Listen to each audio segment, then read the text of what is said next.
Hi guys! So, update natin. So, ito na yung ating, yung tinanim natin nung una, nag-cutting tayo. Ito yung maliliit pa lang siya. Pero ito tulad niya, no, sobrang liit lang niya, pero nabuhay siya guys. Kasi nagsisimula na yung maliit niyang dahon. Ito naman, pabunga pabukadkad pa lang tong mga to, ayan. Pabukadkad pa lang yung mga yan. So, hindi pa ako sure kung buhay yan or hindi. I'm sure lang ako na buhay itong maliit, napakalit na sanga. Kasi nagkaroon na kaagad siya ng doon yung dahon. So, ito naman is yung dahon niya is ito pa lang siya yan. Bumubukadkad pa lang siya. Ito naman yung malaking ating pinakamalaki na kinat natin, ano. So, dito nakikita nyo yung sanga niya dito is namatay, no? Namatay yun dito. Pero yung dito, meron naman siyang bago na pausbong pa lang. Ayan. Ayan. Focus natin siya. Ayan. Ay, nagalaw.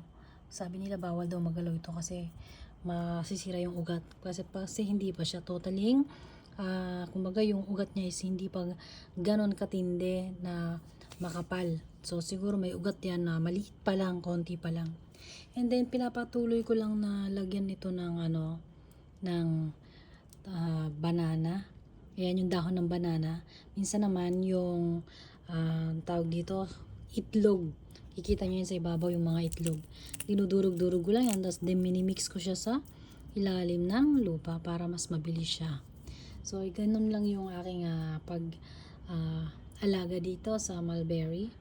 And then, meron tayo dito yung sinabi ko sa inyo na nilagay ko sa lupa.